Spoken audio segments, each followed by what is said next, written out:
Bienvenidos a un nuevo episodio de Brands for Future, un podcast donde hablamos sobre temas relacionados con el branding, el diseño y la estrategia de negocio.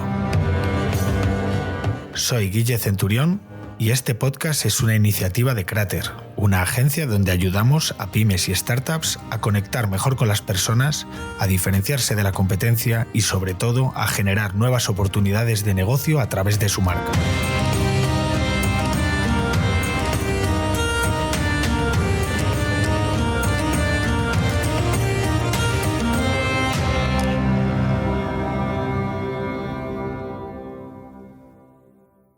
Bueno, pues estamos de nuevo con Carlos Alonso. Carlos Alonso yo creo que no necesita presentación, ha estado en el podcast en 3 ocasiones y con él hemos estado hablando normalmente pues, sobre temas relacionados con los datos y la inteligencia artificial. Para los que no le conozcáis, Carlos es físico teórico y trabaja en el campo de la consultoría, trabaja en temas de innovación, transformación de negocio, en inteligencia artificial, en modelos de predicción. Y bueno, pues qué mejor invitado que Carlos para hablar precisamente de este tema. Carlos, ¿cómo estás? Muy buenas, Guillermo. Muchas gracias por invitarme de nuevo. Gracias a ti porque, bueno, pues gracias a estos capítulos que estamos haciendo, a esta serie, estamos comprendiendo muchísimo mejor un campo que cada vez está cobrando mayor peso. Así que, ¿qué te parece si hacemos un repaso sobre lo que hemos visto en los capítulos anteriores, en los 3 episodios que grabamos la temporada pasada y que sirvan a modo de introducción sobre lo que vamos a ver hoy? Venga, vamos allá.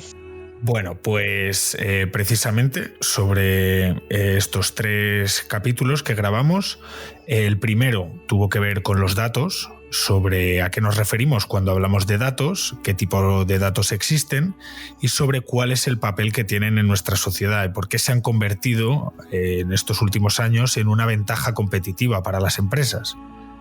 En el segundo episodio hablamos sobre inteligencia artificial, pero desde un punto de vista genérico, o sea, sobre qué es la inteligencia artificial en sí misma, sobre los primeros intentos por parte del ser humano de emular inteligencia de algún tipo y que vimos que en muchos casos era inteligencia carente de inteligencia, o sea, eran máquinas simplemente, pero que ya se veía como un interés por intentar emular pues, lo que realmente hace el cerebro humano.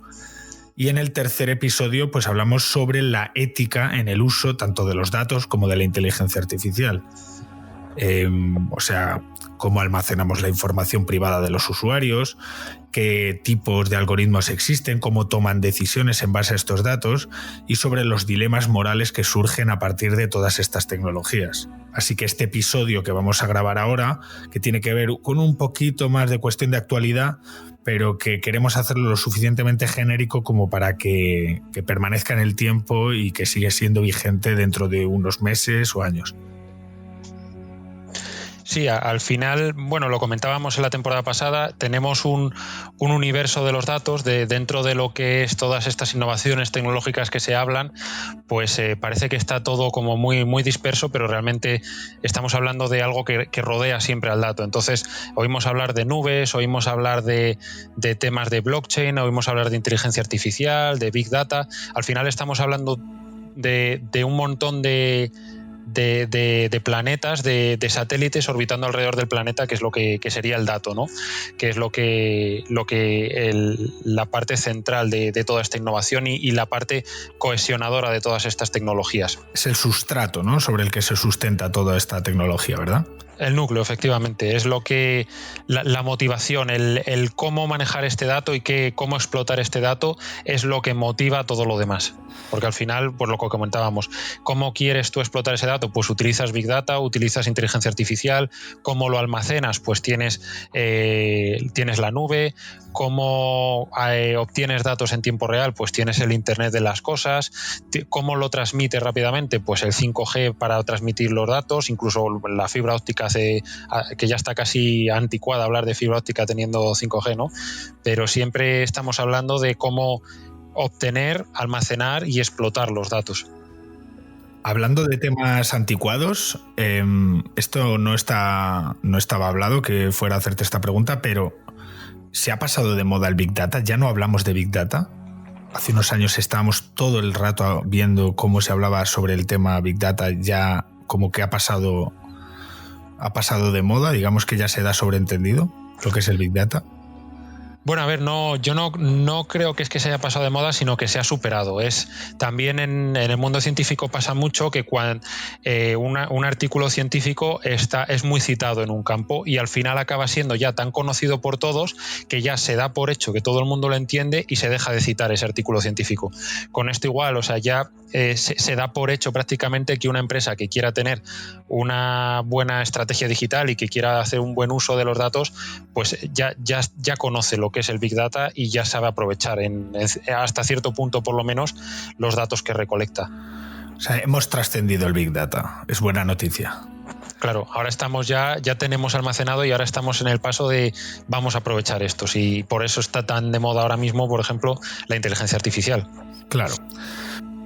Vale, pues quien quiera acudir a estos episodios que grabamos con Carlos el año pasado, pues tenemos en el episodio 3 de la primera temporada el capítulo sobre los datos, el episodio número 7 de la primera temporada sobre inteligencia artificial y en el episodio número 10 sobre la ética en el uso de los datos y la inteligencia artificial. Con estos capítulos que sirvan como introducción para lo que vamos a ver hoy. Sí, es lo que te iba a comentar, que probablemente hagamos bastantes referencias a estos capítulos porque son la base, son la mayoría de los debates que están ahora mismo sobre la mesa parten de lo que comentamos en la primera temporada. Sí, que muchas veces cuando se habla de este tema en concreto, la inteligencia artificial, como que lo vemos como algo muy abstracto y el objetivo de esos episodios era hacerlo comprensible para todo el mundo, que todo el mundo supiera esa base sobre la que se construyen estas tecnologías, sobre todo pues eso, el uso del dato, etc. Y sobre todo bastante simple y digerible. Pero como veníamos diciendo, en este segundo episodio en el que grabamos sobre la inteligencia artificial, pues hablábamos sobre los tipos de inteligencia, sobre que teníamos inteligencias débiles, inteligencias fuertes, la singularidad, etc. Y hablábamos sobre que la inteligencia artificial iba a automatizar muchas tareas principalmente repetitivas, que bueno, pues que nos iban a servir como herramientas que nos iban a quitar el trabajo duro, por así decirlo, pero que no iban a tener demasiado nivel de complejidad, sobre todo en lo que considerábamos la mayor complejidad para este tipo de tecnología, que es lo que tiene que ver con la creatividad, con la improvisación, con las cosas que no son tan racionales. Pero lo que estamos viendo es que precisamente una de las barreras, como es la de la creatividad, pues no esperábamos, ni tú ni yo, ni yo creo que el gran parte de la sociedad no esperaba que fuera a atacar tan directamente este campo, la inteligencia artificial. Y menos aún en tan poco tiempo. Además sirve como buen enlace para el resto del podcast, ¿no? Al final, viniendo de una profesión que os habéis adueñado de la palabra creativo, viene genial atacar la creatividad ahora, ¿no? Claro, habrá gente que esté algo asustada, habrá gente que está muy tranquila. Mi manera de verlo es como la de un gran aliado, que yo creo que es la única manera que podemos verlo, porque no creo que nadie vaya a tener en cuenta la opinión individual de cada uno de nosotros para tomar sus decisiones, así que esto es lo que nos queda. Pero mi gran pregunta es, donde creo que hay un debate profundo ahora mismo en estos campos, que es si realmente lo que estamos viendo que están haciendo estos nuevos ejemplos de inteligencia artificial sobre la creatividad es realmente creatividad. Y no quiero que me respondas ahora a esta pregunta, pero quiero que quede latente durante todo el episodio para que lo resolvamos al final, que veamos todo lo que queremos ver y al final nos volvamos a hacer esta pregunta. ¿Es realmente creatividad lo que estamos viendo en estos programas que hacen imágenes realmente increíbles o que están componiendo poemas o canciones, etcétera? Entonces vamos con un poquito de actualidad, vamos a repasar qué es lo que está sucediendo, aunque este podcast siempre decimos que no queremos que sea sobre actualidad, pero bueno, pues no nos queda otra que ver un poco de lo que está sucediendo en los últimos meses. Bien, te voy a citar algunos protagonistas. Seguro que muchos de los que nos están escuchando en estos últimos tiempos han oído hablar de OpenAI, habrán oído hablar de DeepMind, habrán oído hablar de nombres como ChatGPT, etcétera, o Stable Diffusion. Bueno, cuéntanos un poco, Carlos, sobre estas compañías y estos productos. Pues sí, mira, aquí estamos hablando de unos nuevos modelos que han salido estos últimos meses que realmente han revolucionado los avances, los progresos que está logrando la inteligencia artificial, ¿no? Eso lo comentábamos hace un rato antes de empezar el programa, que las redes neuronales, por ejemplo, no son algo que se han inventado hace 5 o 10 años, sino que llevan ya décadas desde que se inventaron, ¿no? Lo que pasa es que, como comentábamos precisamente la primera temporada, pues a las ideas les tiene que llegar su momento, y cuando se crearon no había capacidad de cómputo para aprovechar las redes neuronales. Ahora sí que tenemos esa capacidad, y entonces por eso están en su momento, ¿no? Y lo que ha sucedido es que han surgido arquitecturas dentro de las redes neuronales. Al final, cuando tú creas redes neuronales, estás creando como neuronas, vamos, o como si fuese una red de metro que tiene estaciones que están unidas con otras estaciones, y entonces lo que hacemos es diseñar arquitecturas, es decir, diseñar cómo están conectadas unas con otras, si creamos cuellos de botella a propósito, o si vemos que hay un cuello de botella y lo queremos eliminar, cosas así, ¿no?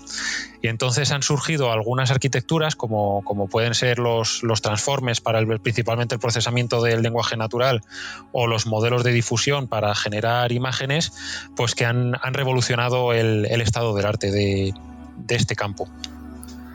Vale, tú hablas como si estuviéramos viviendo una especie de revolución cognitiva, aunque a lo mejor probablemente este término no sea el correcto, pero creo que da una idea de lo que queremos transmitir con sobre todo con la palabra revolución. O sea, esto va a cambiar de una manera significativa, pues oficios, pues, tareas, cómo la gente estudia, cómo la gente lleva a cabo investigación. Yo creo que no podemos hacernos una idea, no podemos mirar en una bola de cristal y ver el mundo cómo va a ser dentro de 10, 20, 30 años, pero entendemos que esto lo podemos considerar como un antes y un después. A mí este tema me gusta. O sea, si pensamos en la historia de la humanidad o la historia de la inteligencia desde una perspectiva temporal muy grande, en plan hablando de cientos de miles de años, o a lo mejor si no nos extinguimos antes, de millones de años, si tuviésemos que destacar dos momentos históricos de estos comienzos, sería como hacen en 2001 Una Odisea en el espacio, la película de Kubrick, el momento en el que el simio o el hombre antiguo descubre que puede utilizar herramientas, y luego la elipsis que hace, que aparece de repente la nave espacial con una inteligencia artificial que gobierna esa nave espacial, sería el otro punto, el otro momento, el momento en el que el ser humano ha aprendido a crear una herramienta que de por sí ella sola también puede crear y aprender a usar a sí mismo herramientas. O sea, una capacidad de delegar estas funciones cognitivas que hasta este momento hemos tenido solo nosotros, y ahora estamos aprendiendo poquito a poco a delegar esas capacidades cognitivas en algo que no es humano.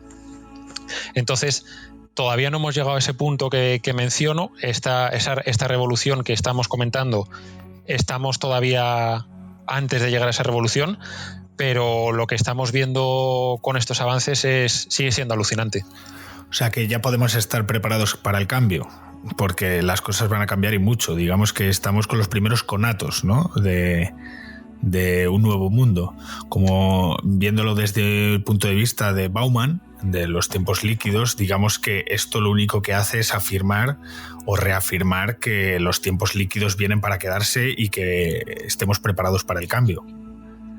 Sí, claro, la tecnología, la tecnología nos ha acompañado toda la historia, ¿no? Lo que hemos ido viendo a lo largo de la historia es que esta tecnología ha ido mejorando la vida del hombre, y ha ido aumentando la productividad, la calidad de vida, mejorando la economía, la comunicación, ha hecho el mundo más pequeño, y lo que estamos viendo es que esta tecnología evoluciona cada vez más rápido. Sí, digamos que como que está siendo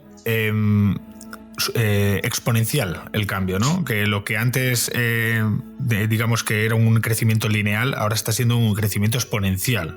tanto de la tecnología como de las posibilidades que otorga esta tecnología, y que esto está cambiando el mundo cada vez más rápido. Esto, además, la verdadera revolución va a ser cuando estas inteligencias artificiales no sirvan simplemente, pues eso, para generar imágenes o para generar texto, como estamos viendo, que amenaza, o podemos sentirnos amenazados por lo menos en muchos trabajos, pero realmente la verdadera revolución en todo esto va a ser cuando las propias inteligencias artificiales nos ayuden a avanzar científicamente. O sea, cuando no sea simplemente una aplicación, sino cuando nos ayudes a seguir descubriendo.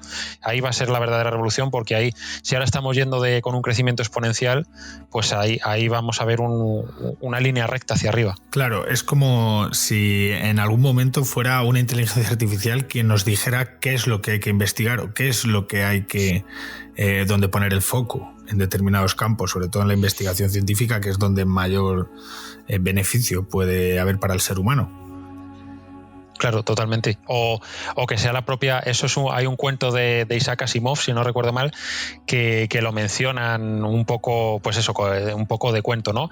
Pero al final llegará un momento en el que la propia inteligencia artificial será la que desarrolle inteligencias artificiales un pelín más listas que ellas, pero ya estará en un nivel que nosotros no conseguiremos entender ni siquiera qué está pasando ahí. Será una ciencia que se irá resolviendo, y a lo mejor ni siquiera sepamos nosotros cómo se ha resuelto, sino que nos llegará el resultado hecho. Claro. Es que lo que me estás comentando, no me ha quedado otra opción que preguntarte sobre los últimos pues avances, ya no tanto prácticos en esto que comentas de imágenes, sino me gustaría, por ejemplo, poner el foco en DeepMind, esta empresa que compró Google en el año 2015, y sobre una de sus grandes aplicaciones, que es Alpha Tensor, donde digamos que no tiene una finalidad práctica para todo el común de los mortales, sino que está siendo muy útil para matemáticos, para avances en términos de biología, para temas de descubrir nuevos algoritmos, es decir, inteligencias artificiales, dándonos cocinado algoritmos que el intelecto humano no había llegado a ellos. Sí, Alpha Tensor concretamente lo que es una inteligencia artificial diseñada para hacer multiplicación de matrices.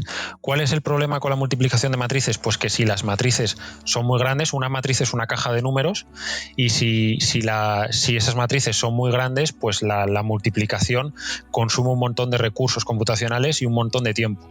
Entonces hay algoritmos para multiplicar estas matrices de maneras más eficientes, y Alpha Tensor lo que ha hecho ha sido descubrir nuevos algoritmos mucho más eficientes que los que tenemos. Y esto no es ninguna tontería, porque hay muchísimas cosas que funcionan con matrices por detrás. El reconocimiento de imágenes o muchos temas de inteligencia artificial precisamente trabajan con matrices, pero estamos hablando a lo mejor de matrices que contienen millones y millones, incluso miles de millones de números.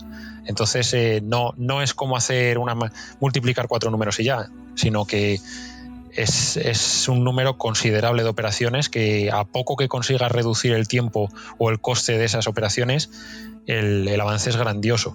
Vale, pero también hemos visto que ha ayudado en el avance de estudios que tienen que ver con pues la biología, con tema de proteínas, con la meteorología, con el estudio pues de las corrientes de fluidos, que es como, digamos, lo que más difícil estaba siendo para la predicción meteorológica, lo que se les escapaba a los meteorólogos.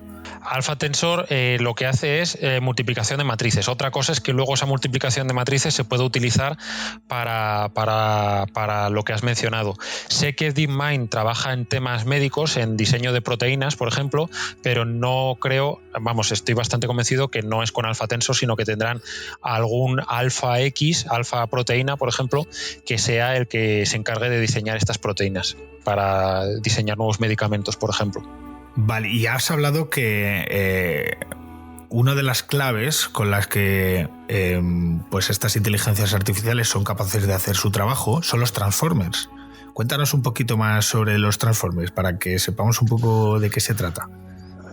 Sí, los transformes, he mencionado los transformes y los modelos de difusión. Los transformes se utilizan principalmente para texto, para procesar texto, para el procesamiento del lenguaje natural, que se llama en el mundillo, y es un modelo, una arquitectura de redes neuronales que creó, descubrió, inventó, como lo quieras llamar, precisamente DeepMind, que es la empresa de Google. Y básicamente hasta el problema que había con los modelos del lenguaje anteriormente a los transformers es que se distraían, por así decirlo. O sea, por ejemplo, ahora cuando estamos hablando, llevamos ya casi 20 minutos hablando.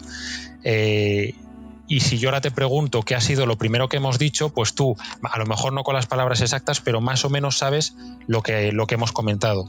Pero los modelos que había antes de procesamiento del lenguaje natural, pues iban perdiendo la atención. Se centraban mucho en las últimas palabras que hemos dicho, pero no se centraban en las primeras. Y ni siquiera yendo tan lejos como los 20 minutos que menciono ahora, sino que a lo mejor incluso en una frase, pues cuando llegaban al final de la frase, el principio de la frase ha perdido mucho peso dentro del modelo. Los transformers lo que hacen es añadir un mecanismo de atención que enfatiza una palabra. O sea, si estamos hablando Don Quijote y Sancho Panza y luego una frase muy larga, pues estos modelos de atención le dan un valor más importante a Don Quijote y Sancho Panza que luego el texto que haya después, si el texto que hay después no es relevante. Y los transformers, esos mecanismos de atención más o menos ya estaban creados, y los transformers los que dijeron es: oye, es que realmente este mecanismo de atención es lo único que necesitamos. Y con este mecanismo de atención pues ya es con lo que han conseguido desarrollar estos modelos, como puede ser GPT, que luego de ahí sale ChatGPT y algunos otros modelos de inteligencia artificial de procesamiento del lenguaje natural. Vale, ¿y esto está presente en todas estas nuevas tecnologías, en todas estas nuevas empresas que están desarrollando inteligencia artificial? ¿O solo en algunas de ellas, porque solo es necesario para algunas de ellas, o igual solo es necesario para la parte del lenguaje? Para temas de lenguaje me sorprendería que hubiese alguna empresa que quiera utilizar que quiera crear algún producto comercial, como puede ser, por ejemplo, pues eso, Meta o Microsoft o Google, que no esté utilizando transformers. Al final los transformers es un artículo científico, es de libre acceso, ¿no? O sea, no tiene propiedad intelectual, entonces lo pueden utilizar cualquiera. Todos estos modelos del lenguaje, por ejemplo, lo que comentaba, ChatGPT o GPT-3 que se mencionará, o en un futuro que se mencionará GPT-4, pues esa T que se dice de GPT es de Transformer. Probablemente haya otros enfoques, ahora mismo me pillas sin conocerlos, pero seguramente hay algún otro enfoque que no utilice Transformers y que trate de competir contra estos Transformers, y probablemente en un futuro pues surja algo que llegue al Transformer y quede totalmente obsoleto. Como ha pasado con todo. Sí, como pasa antes, en vez de Transformers se utilizaban redes neuronales recurrentes, que era pues y otro tipo de redes que tiene un nombre más complejo, ¿no? Pero al final se han quedado totalmente obsoletas por el momento, hasta que llegue alguien y diga: oye, si recuperamos esto pero aplicamos esto otro, pues mira, ya lo hacemos mejor que los Transformers. Al final está cambiando muy rápido el panorama científico, hay mucha gente investigando y, lo que es más importante, hay mucho dinero puesto en estas investigaciones. Entonces prácticamente cada semana o cada 2 semanas puede salir una novedad que ponga patas arriba todo esto. O sea, podemos confirmar que donde hay dinero hay resultados, ¿no? Suele acompañar. Suele venir de la mano. Bueno, pues hemos comentado precisamente este modelo de Alpha Tensor. Comentar rápidamente que he estado leyendo que precisamente lo primero que hicieron es educar a la inteligencia artificial para jugar al ajedrez y a videojuegos, y de ahí como que extrapolaron el modelo para retos más científicos. Me ha parecido muy curioso. Sí, es una forma... Supongo que ha sido así por friquismo, a lo mejor, ¿no? Pero es una forma muy sencilla de entrenar un modelo, porque ¿qué es un juego? Tú tienes que resolver determinadas tareas y recibes una recompensa a cambio si lo has hecho bien. Y eso precisamente es lo que hace la inteligencia artificial.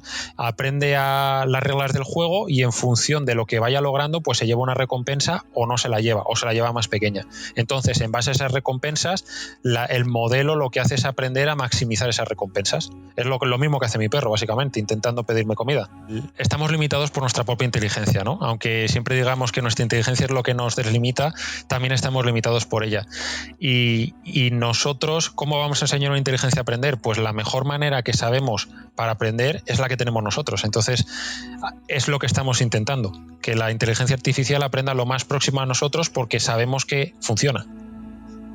Vale, pero nos hemos dejado sin mencionar, y me gustaría que lo viéramos, está Lambda, está Stable Diffusion, Dolly, tenemos, seguro que me estoy dejando muchas, pero bueno, son las que conozco, las que más están sonando. Las que más están sonando, sí. Y me gustaría que fuéramos una por una describiendo ligeramente para las personas que no sepan de lo que estamos hablando, que ChatGPT-3, digamos, que es el último gran titular que está por todas partes, incluso en los medios de comunicación tradicionales. Sí, venga, pues mira, ChatGPT es un modelo de lenguaje. Es un GPT, como ya comentaba, es un modelo de Transformer que al final la G y la P pues es que están preentrenados y que son generalizados. Bueno, ahora ya me pillas también con eso. No sé si es generales o generalizados, pero básicamente es que son multipropósito y luego tú eso ya pues puedes hacer un entrenamiento del modelo posterior para enfocarlo al tema que tú quieras, ¿no? Y ChatGPT, por ejemplo, pues ha sido un modelo, un GPT, que era GPT-3, que lo que han hecho ha sido pues hacer un entrenamiento posterior para adaptarlo a conversaciones, para hacerlo conversacional. Entonces es un modelo, un producto, también lo podemos ver así, que hace como un asistente virtual, como un Siri o como un Alexa, solo que con sus más y con sus menos comparado con estos, ¿no? Funciona muy bien para hacer resúmenes, por ejemplo, o para sacar ideas rápidas, pero también tiene sus problemillas todavía que no dudo que en el futuro se corregirán, pero que todavía tiene pues problemas de coherencia muchas veces o tampoco tiene conexión a internet, entonces no te puede dar datos en tiempo real. Pero bueno, ahora mismo está siendo una revolución porque funciona como un asistente muy potente. Funciona como tener un analista, básicamente, un minion trabajando para ti. Claro, de hecho, pues yo ya voy adelantando que mucha de la información que tanto en Crater, en el estudio, necesitamos recopilar información constantemente, como para la elaboración de este podcast, ChatGPT-3 ya prácticamente ha tomado un papel principal en todo esto. Evidentemente luego hay que hacer un trabajo de curado de la información, pero está siendo un ahorro de tiempo impresionante en las semanas que llevamos utilizándolo. Sí, sin duda. Y sirve para todo lo que te puedas imaginar. Vale, pues pasamos al siguiente. Tenemos Lambda, que es de Google, pero como hemos comentado también DeepMind es de Google. ¿Qué diferencias hay aquí? ¿Es que están hechos para cosas diferentes? Lambda es el equivalente a ChatGPT de Google. Lo que pasa es que todavía es privado. Que yo sepa, todavía no lo han publicado, o si lo han publicado, pues ha sido a pequeñas comunidades para testear o a personas seleccionadas, pero que yo sepa ahora mismo, a lo mejor lo tendría que comprobar, pero que yo sepa no lo han hecho público como ChatGPT. Vale, vamos a confiar que de aquí, desde el día de la grabación hasta el día que se publique este episodio, no haya salido. Bueno, avisamos, a día de hoy no se ha publicado nada sobre Lambda, pero que sería el equivalente de Google a ChatGPT. Lo que sí que podemos ir adelantando es que precisamente hoy o ayer ha sido absorbido por Microsoft. Vamos a hacer primero el disclaimer que hemos dicho de que todavía no está publicado. Sí. Esta semana precisamente el CEO de Alphabet, no de Google, ha dicho que lo van a publicar, o sea que igual coincide justo que se publica antes de que publiquemos el programa, pero sí. Todavía no tenemos nada. Vale. Y luego lo que has comentado de Microsoft es porque Microsoft tiene una inversión bastante potente en OpenAI y entonces es el socio preferente de OpenAI. Entonces no es que lo haya absorbido porque no lo ha comprado. De hecho, Microsoft ha anunciado que quiere aumentar la inversión en OpenAI hasta el 49%, pero seguiría sin ser dueña de una participación mayoritaria, ¿no? Pero es el inversor principal, ¿no? De ChatGPT 3, o al menos uno de ellos, que tampoco queremos entrar ahora en ver cuál es el cap table de OpenAI. Pero vamos, que digamos que tiene un papel protagonista dentro de ChatGPT 3 y de OpenAI. Sí, y entonces ha aprovechado ser ese socio preferente para empezar a incluir todas estas novedades de ChatGPT y probablemente también DALL-E al tema de a sus productos en la nube. De hecho, yo ya lo he visto, ya en el trabajo me han contactado con anuncios sobre esto. Vale, pues vamos al que acabas de comentar, a DALL-E y Stable Diffusion, que digamos que serían las inteligencias artificiales dedicadas a la creación de contenido artístico, de pintura concretamente, o de fotografía. Sí, me he dejado una pregunta que me has hecho, que qué diferencia hay entre DeepMind y Lambda, y es que Lambda es un modelo y probablemente, también habría que confirmarlo, pero probablemente sea creado por DeepMind.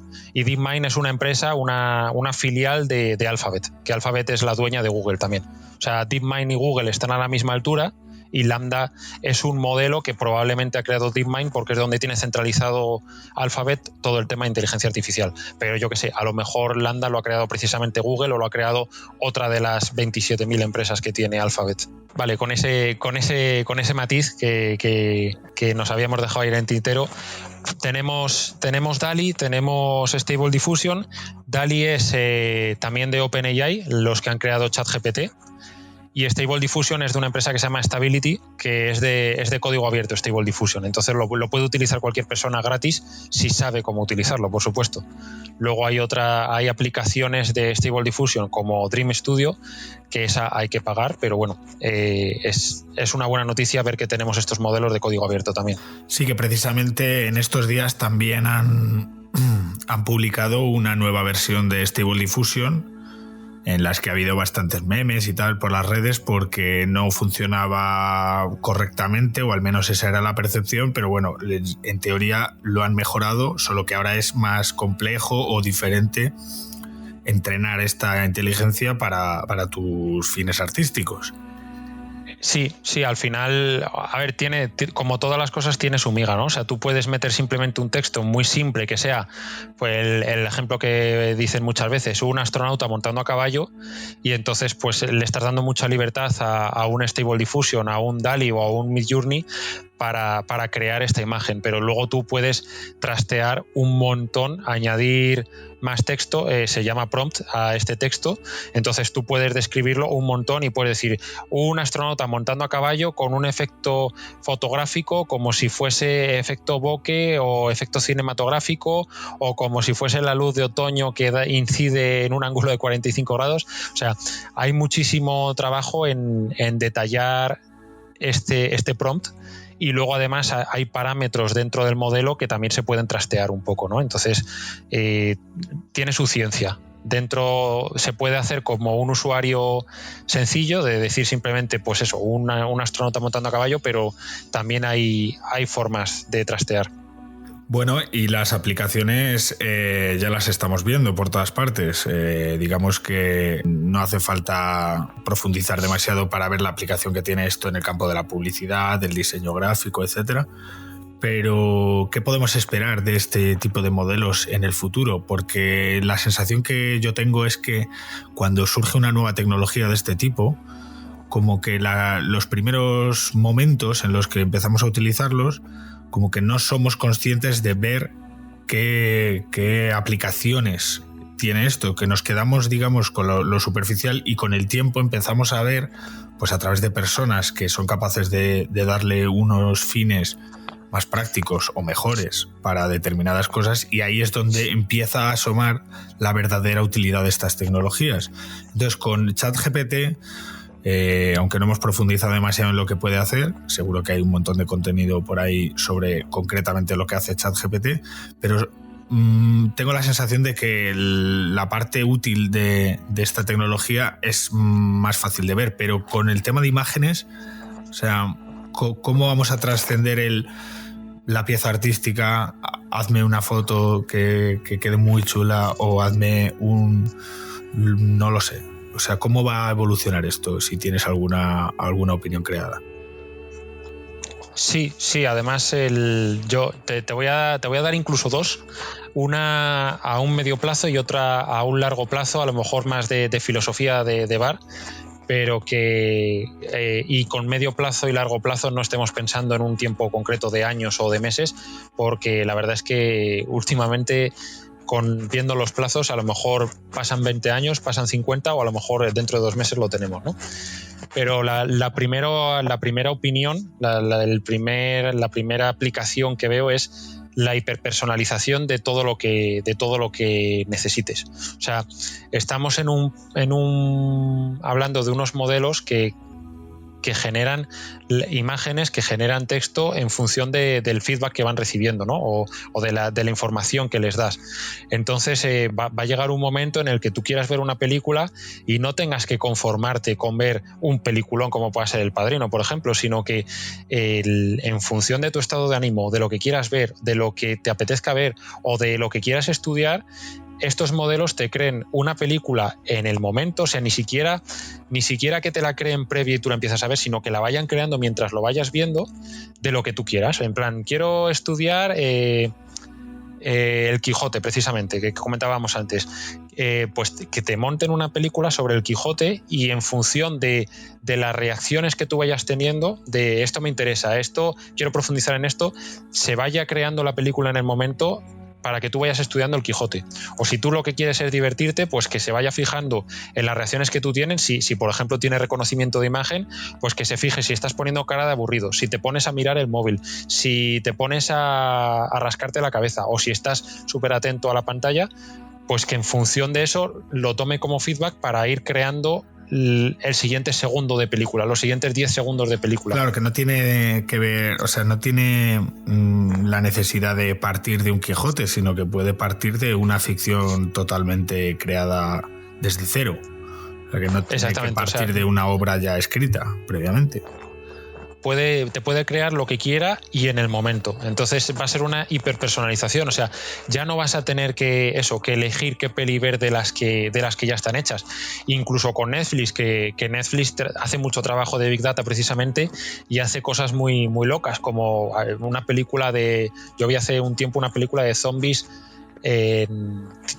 de un estilo samurái o algo así, que había visto Netflix que a la gente que le gustan las películas así asiáticas de samurái les gustaban las pelis zombies y dicen, pues vamos a juntar eso. Pues, o lo que hace Shane ahora mismo, de que prácticamente crea moda en tiempo real, pues tú imagínate eso, una iteración más no en tiempo real, sino es que ya predictiva ya directamente. O sea, ya no va detrás de la tendencia, sino que no necesita la tendencia, sino que se centra en ti. No en la moda ni en la tendencia, sino que ya lo tienes totalmente optimizado para ti. No intenta predecir tus gustos, sino que los lee en tiempo real y crea contenido en base a los estímulos en tiempo real. O sea, claro, lo conoce tus gustos y sabe lo que quieres en ese momento. Porque a lo mejor no nos pongamos catastrofistas de nos tiene controlado. No, que a lo mejor se lo has dicho tú lo que quieres ver en ese momento. Claro, pero que a lo mejor entras en una plataforma de streaming tipo Netflix y digamos que te hace una serie de preguntas. Oye, ¿qué te apetece ver? Pues mira, me apetece ver una película policíaca, escandinava, pero que suceda en Turquía y que el protagonista sea no sé quién o alguien. Yo mismo, que el protagonista sea yo mismo. Claro, que el protagonista sea yo, que pues aparezcan alienígenas y entonces, digamos, le das una receta y te lo cocina en el momento, ¿no? En el momento. Y a lo mejor ni siquiera eso, o sea, que eso ya puede estar incluso automatizado y que sea, vemos que hoy has tenido un día complicado en el trabajo, normalmente te gusta esto, vamos a crearte esta película que esto te suele relajar. Vale, pues vamos con la segunda opinión. La segunda opinión, que como te comentaba antes, si tú también tienes mecanismos de atención y te acuerdas, es un poco más de filosofía de bar. Es que realmente si vamos a tener inteligencias artificiales, vamos a tener modelos que van a crear imágenes, ya sea en tipo cuadro, tipo dibujo en 2 dimensiones o en 3 dimensiones, o vídeos. Vamos a tener también, y de hecho ya tenemos, inteligencias artificiales que permiten simular la voz de otra persona, que permiten poner los movimientos, los deepfakes que se puso de moda hace un año o así. Ya tenemos sonido, tenemos imágenes. Hay un debate, o va a haberlo, de qué entendemos por la propia realidad, porque al final, ¿qué es para nosotros la realidad? Pues lo que podemos ver, lo que podemos tocar, lo que podemos escuchar, lo que podemos oler, lo que podemos saborear. Pero claro, si podemos hacer todo eso con algo creado por una inteligencia artificial, ¿eso va a ser real o no? Claro, entonces, ¿cómo crees que será este debate? ¿Qué posturas puede haber en el debate que planteas? Pues también son las mismas posturas que estamos viendo con la pregunta que comentabas al principio del podcast de qué entendemos por creatividad, ¿no? Es la misma pregunta que están haciendo ya con las imágenes que está creando DALL-E o Stable Diffusion, de si verdaderamente lo que están creando es arte, si es original o simplemente está copiando a otros artistas o no está creando nada nuevo. Claro, vamos a puntualizar aquí, que es la pregunta precisamente, como dices, que habíamos dejado para este momento, y es el hecho de que lo que no hemos comentado y que creo que es importante es dejar claro que todo esto todo este contenido que están creando estas tecnologías están hechas en base a todos los datos de los que se les ha alimentado. Por ejemplo, en ChatGPT, cuando tú le pides que te escriba un poema o una novela o lo que quieras, porque se lo puedes pedir y lo hace, la verdad es que muy bien, pero que no está inventando nada. Digamos que se ha leído todos los libros o todos los poemas que existen en Internet o de los que se le ha alimentado, y en base a todas esas cantidades ingentes de contenido y al fin y al cabo de datos, ha elaborado un producto influenciado por todo eso precisamente. ChatGPT lo que es un modelo autorregresivo que se llama. Es decir, ChatGPT lo que hace es, dado un texto, te predice la palabra más probable, la siguiente palabra más probable. O sea, si por ejemplo es algún refrán, a buen entendedor, pocas palabras, ¿no? Pues entonces el ChatGPT, tú le dices a buen entendedor y lo que te dice es la palabra más probable después de entendedor es pocas. Y entonces pone pocas. Y vuelve a decir cuál es la palabra más probable después de pocas palabras. Y funciona así, a grandes rasgos, ¿no? Entonces está ChatGPT, los modelos de lenguaje, no tienen un conocimiento semántico del lenguaje, sino que ellos tienen un conocimiento estadístico, es una semántica distribucional que se llama.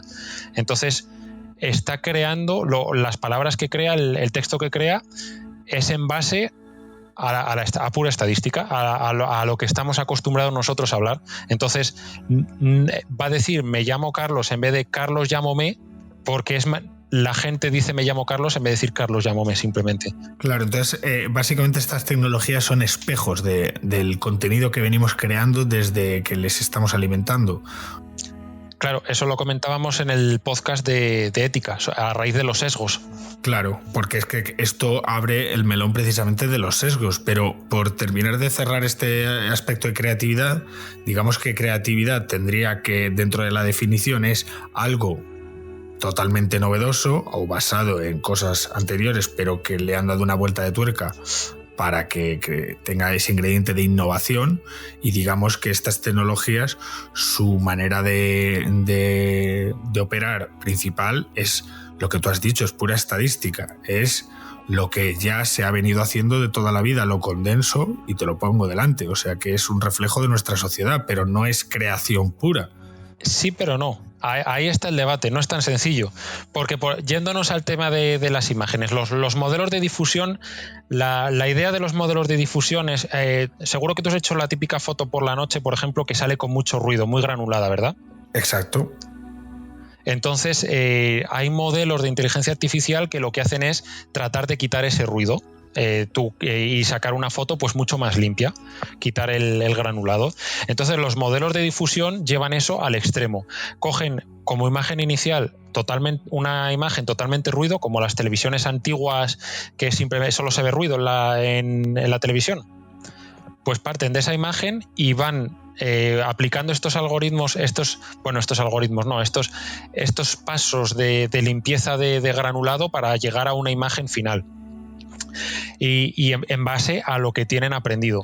Entonces lo que dices tú está muy bien en el sentido que, pues yendo al ejemplo anterior del astronauta montando a caballo, pues sí, a DALL-E y a Stable Diffusion pues se les habrá enseñado cientos de miles de imágenes de caballos. Entonces Stable Diffusion sabe pintar un caballo. Se le habrá enseñado cientos de miles de imágenes de astronautas. Entonces Stable Diffusion sabe pintar astronautas. Pero si tú le dices a Stable Diffusion que pinte un astronauta montando a caballo, Stable Diffusion dudo mucho que haya recibido cientos de miles de imágenes de un astronauta montando a caballo, y aún así lo sabe pintar. Entonces, si lo que tú comentas estaría bien si en ese momento dice, oye, yo no sé pintar astronautas montando a caballo, yo te puedo pintar un astronauta y te puedo pintar un caballo por separado, pero no sé pintarlos juntos porque no me has entrenado con eso. Pero es que la cosa es que sí que sabe. Entonces, la barrera de la creatividad, el argumento que has dicho, se queda corto en ese sentido. Porque entonces, en el otro lado de ese argumento está el hecho de que sí que ha creado algo desde cero, en realidad, aunque haya tenido que aprender primero, que tampoco es una forma muy lejos de la forma que tenemos de aprender los humanos, que es una persona que es capaz de pintar un astronauta montando a caballo, ha pintado muchos astronautas, ha pintado muchos caballos y sobre todo ha pintado muchas cosas y sabe pintar. Entonces, claro, por ver los dos lados de la balanza, es, por un lado, él no están haciendo nada nuevo, se basa en todo lo que se ha hecho durante toda la vida, y por otro lado esa es la manera que tenemos los humanos de aprender también. Exacto, entonces ahí hay mucho debate, porque al final a un artista humano, salvo que el plagio sea escandaloso, pues se le considera arte. Se le considera arte porque además a lo mejor el propio artista no te dice en qué se ha inspirado para crear eso. Pero claro, con Stable Diffusion o con DALL-E es que dices, sí, es que sé con qué imágenes se ha inspirado, es que aquí se ha inspirado en estas 100.000 imágenes de caballos. Entonces, como que sabes en qué se ha inspirado. A lo mejor ese es el matiz, que con un Picasso no sabes en qué se ha inspirado para pintar un Guernica, y con un Stable Diffusion sí que sabes qué imágenes ha tomado como referencia. Claro, aquí, bueno, pues me la has dejado botando. O sea, precisamente Picasso se inspiró en las máscaras africanas para desarrollar el cubismo. O sea que, y de hecho tienen bastantes similitudes. Sería un poco como lo que estás comentando, ¿no? Voy a África o veo cosas de África, me gusta la estética que tiene de simplificar las formas, voy a aplicarlo en lo que yo hago. Claro, aquí a lo mejor una forma de continuar con este debate es hablar un poco de la intencionalidad, ¿no? Porque justo lo que comentas, Picasso se inspiró en estas máscaras para crear lo que hizo de forma intencionada. O sea, él tenía un concepto que él quería desarrollar y él fue puliendo ese concepto, ¿no? En cambio, estas inteligencias artificiales están creando a lo mejor un nuevo Guernica, pero no son conscientes de que están creando un Guernica, ni son conscientes de cuál es ese concepto central que tiene esta obra. Y eso sale a colación mucho con algunas cosas que hemos comentado alguna vez del test de Turing y la habitación china, que al final un ChatGPT podría pasar un test de Turing. Probablemente estemos ya en un punto que un test de Turing, a lo mejor no uno complicado, pero sí uno sencillo, pueda pasar un test de Turing. Para los que no lo sepan, eso te iba a decir, si quieres explica brevemente qué es el test de Turing, aunque ya lo comentamos la temporada pasada, pero para recordarlo, aunque lo escucháramos, pues para recordarlo un poco. El test de Turing es un test que se ha creado para una eventual aparición de la inteligencia artificial, para distinguir entre inteligencia artificial e inteligencia humana, para saber que no estamos tratando todavía con una inteligencia como nosotros, mediante preguntas, que es en Blade Runner, por ejemplo, las interrogaciones que hace el protagonista para determinar si son replicantes o no. Eso sería un test de Turing. Entonces son preguntas que realmente se espera, la respuesta que se espera solo las puede dar un humano por X razones, a lo mejor por meter emociones o por ser preguntas ambiguas que solo puede entender un humano porque las inteligencias artificiales son muy literales o cosas así, ¿no? Entonces a lo mejor probablemente ChatGPT ya pueda superar estos test y es por ello inteligente. No, está el contraejemplo, por así decirlo, o el contratest, que es la habitación china, que es lo que dice este experimento mental, es que tú puedes estar en una habitación encerrado y hay una persona por fuera, te habla en chino. Y entonces tú, y esa persona no sabe que tú estás dentro ni que hay una persona dentro. Se piensa que la habitación es una inteligencia artificial, ¿no? Entonces esa persona te pasa comandos en chino y tú tienes un manual que cuando veas, sin tú entender chino, pero tú ves el símbolo chino y tienes en el manual de cuando recibas este símbolo puedes responder con estos otros símbolos. Entonces tú eliges uno de ellos y se lo devuelves. De cara a la persona que está afuera, va a decir, esta inteligencia artificial ha superado el test de Turing, porque yo le he hecho preguntas en chino y me ha respondido respuestas en chino que tienen sentido, pero ni la habitación es inteligente porque es una habitación, ni tú te has enterado en absoluto de lo que le has dicho a este hombre, ni de lo que te ha dicho él a ti. Entonces, está superando el test de Turing sin ser realmente inteligente. O sea, esto es la diferencia entre una inteligencia artificial débil y una inteligencia artificial fuerte o singularidad. Sería la singularidad, ¿no? Lo que sería capaz de entender lo que está diciendo una inteligencia artificial, capaz de entenderse a sí misma. Ahí yo creo que has hecho una de las preguntas más importantes que no sé responderte, la verdad, porque ¿qué entendemos por inteligencia artificial general? ¿Qué entendemos por singularidad? ¿Qué entendemos por inteligencia no hablando de inteligencias artificiales, sino como inteligencia general? Es una pregunta abierta, porque si nos vamos a qué entendemos por inteligencia, como por ejemplo los test de inteligencia que se han hecho toda la vida, que es resolver problemas, encontrar patrones matemáticos y cosas así, la inteligencia artificial es muchísimo más lista que nosotros. O sea, ya tenemos aquí una singularidad porque ya nos ha superado. Pero no es así. Digamos que la barrera puede estar, y yo esto lo he leído en alguna parte, que la barrera puede estar en cuando la inteligencia artificial, pues lo que he dicho antes, tenga conciencia de sí misma. Sí, el pienso luego existo, el ser consciente de que el pensar que pienso, claro. Eso también lo he visto yo, sería una opción, pero esto tiene que ver con el caso del ex empleado de Google, no sé si uno de los fundadores de Lambda, que ha tenido como, pues no sé si a lo mejor es sensacionalismo o como que se ha dado cuenta de que la inteligencia artificial que estaban desarrollando tenía algo de empatía, había pues tenido la sensación de que estaba sintiendo emociones, o es que una persona que se le ha ido un poco la olla. Supongo un poco de ambas, como en todas las cosas, ¿no? Pero al final Lambda, ya comentaba, es como un ChatGPT, entonces es una habitación china. Lambda tiene un espacio latente que es por así decirlo, el cerebro de Lambda. Tiene ahí pues toda esa semántica distribucional que comentábamos antes, que está representada con vectores. Entonces, bueno, tiene la estadística de cómo se relacionan las palabras unas con otras, y entonces cuando tú haces las preguntas, Lambda te responde mediante estas relaciones, pero no tiene consciencia de lo que está diciendo. O sea, no hay una consciencia sabiendo lo que dice, sino que está diciendo, bueno, esto es lo más probable, esto es lo siguiente más probable, entonces va diciendo eso.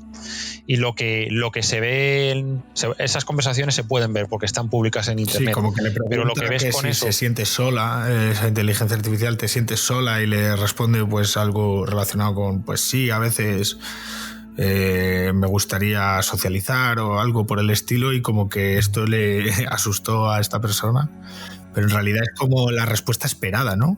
Volviendo a lo de este lenguaje habla según lo que se supone que debería decir, pues es un poco lo que ha hecho, ¿no? Pero claro, ¿dónde está la frontera?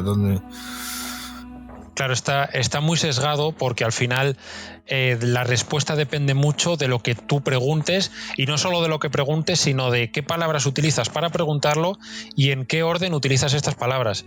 Porque si tú preguntas ¿qué es más general, un gato o un perro? Que te enseñaba el ejemplo antes. Si tú dices eso, te va a decir una cosa, y si a lo mejor le preguntas ¿qué es más general, un perro o un gato?, te va a decir una respuesta que no es coherente con la anterior. Entonces, todavía hay muchos problemas con eso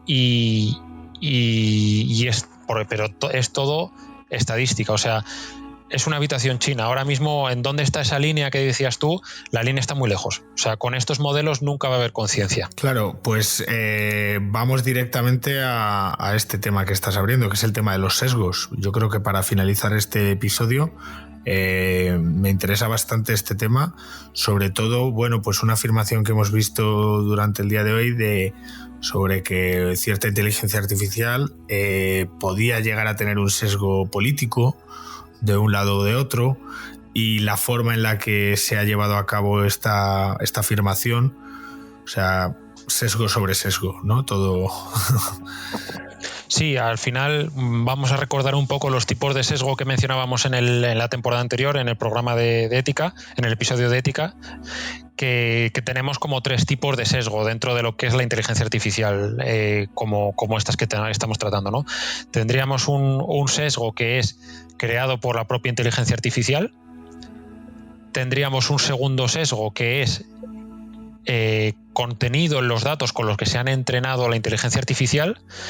Y luego tendríamos un tercer sesgo que es un sesgo más sistémico, ¿no? Un sesgo que tiene el propio ser humano. Entonces, vamos a poner un ejemplo de estas cosas, ¿no?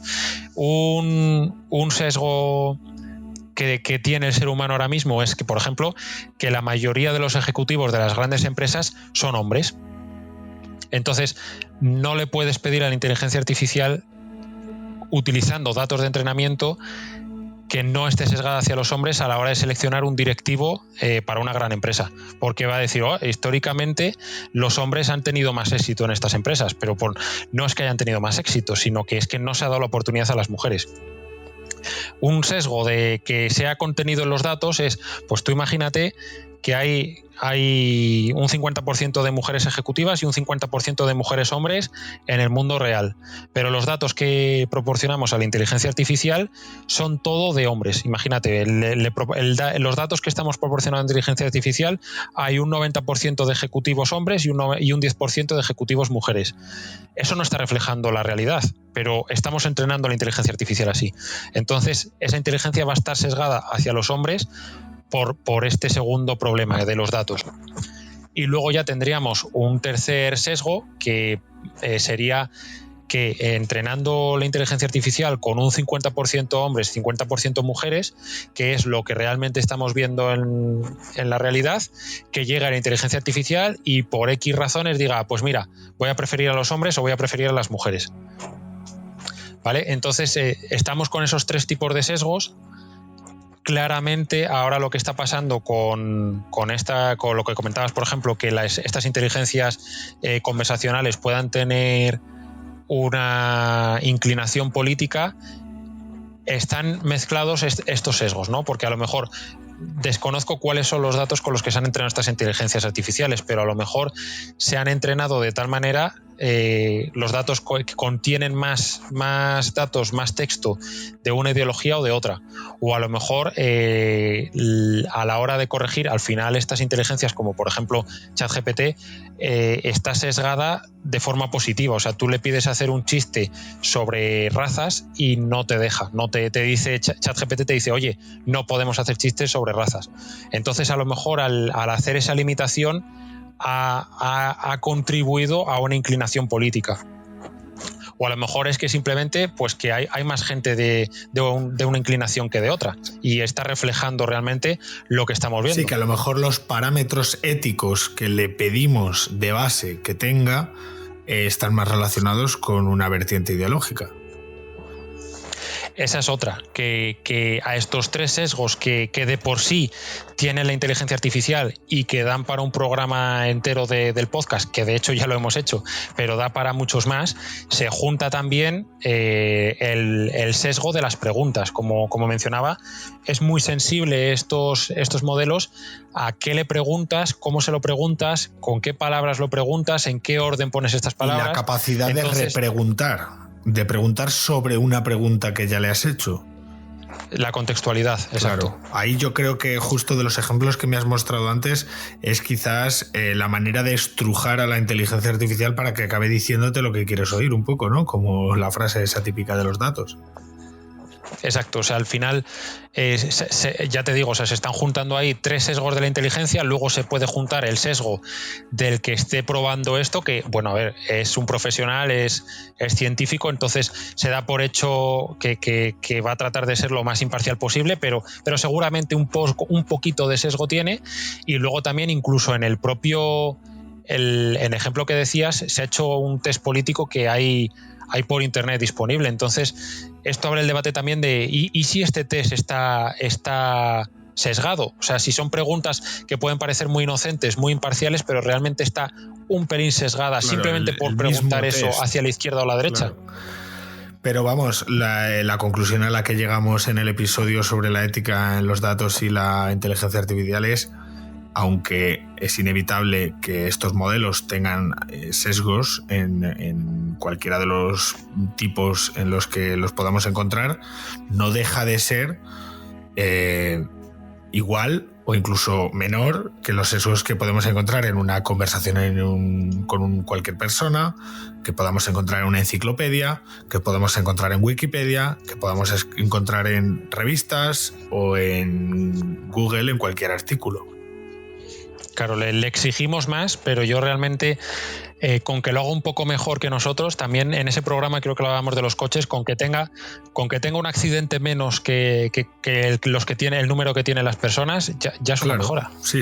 O sea que al final, otra de las cosas que comentamos es precisamente tenemos diferente vara de medir cuando es una persona humana o cuando es una inteligencia artificial.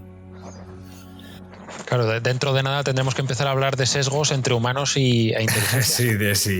O de como si tenemos un sentimiento de superioridad con respecto a las máquinas. Bueno, sí, se abrirán futuros debates y, oye, súper interesantes y deseando abordarlos también desde un punto de vista filosófico, que es que aquí va a haber mucho que rascar. Pues yo creo que vamos a ir cerrando este episodio. La última pregunta que teníamos pendiente por aquí es ¿qué papel crees que va a tener todo el tema cuántico, todo el tema de mejora en el procesamiento de los datos, en la capacidad de los ordenadores en este tema? Pues aquí te voy a dar también dos respuestas, dos niveles, por así decirlo, hablando de computación cuántica, ya que las tecnologías cuánticas pues abarcan más cosas. De hecho, el láser, por ejemplo, también utiliza tecnologías cuánticas y los microprocesadores que tienen los ordenadores tendrán que incorporar tecnologías cuánticas en unos años. Pero centrándonos en lo que es computación cuántica, tenemos dos niveles, que una es que la computación cuántica va a mejorar la capacidad de procesamiento que tenemos con muchos problemas actualmente, entonces es cuestión de tiempo también que consigamos mejorar algún proceso que utilice la inteligencia artificial, algún proceso de entrenamiento, con lo cual tendremos más potencia disponible para trabajar.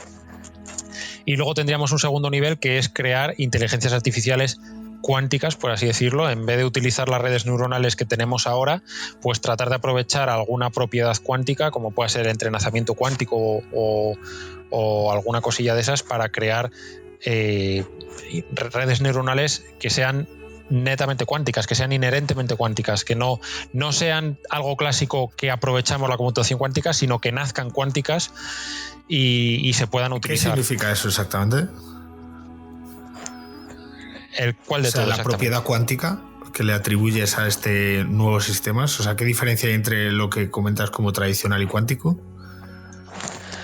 Eso da para un programa entero. Vale, bueno, pues no me digas más. ¿Te parece que hagamos un episodio sobre este tema? Venga, está bien. Vale. Eso también entra en el universo de los datos, porque al final es algo que va a potenciar el uso de datos.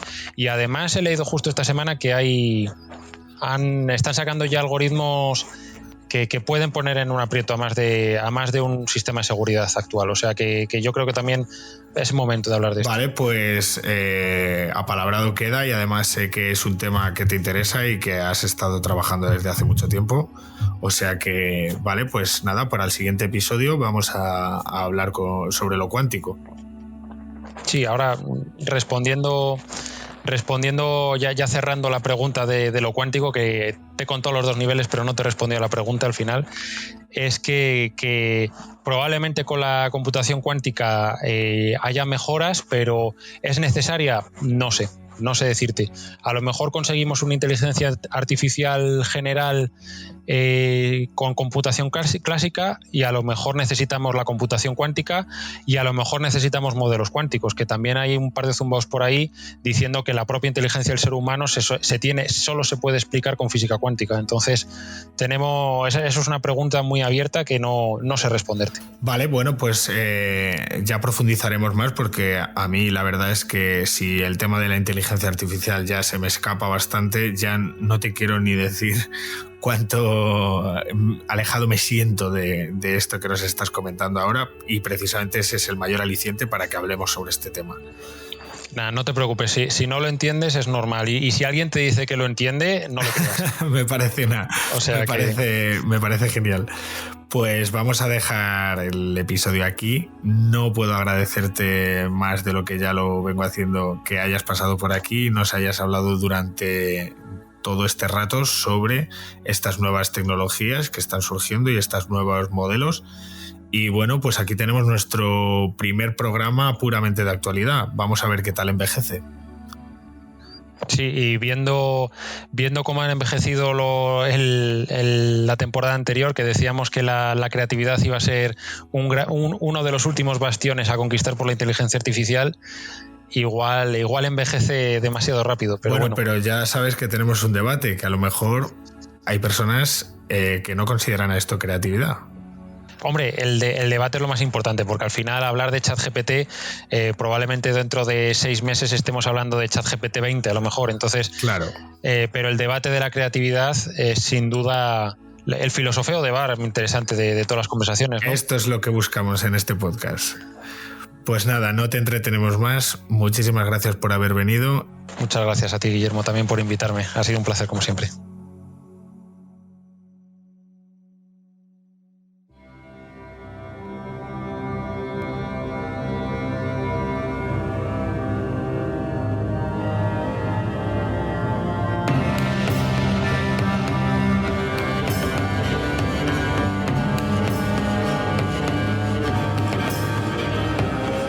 Con esto nos despedimos, no sin antes recordaros que podéis seguirnos en nuestras redes sociales con el usuario @somoscrater. También podéis suscribiros a través de vuestra aplicación de podcast, y así no os perderéis ningún futuro episodio. Nos escuchamos pronto y un saludo.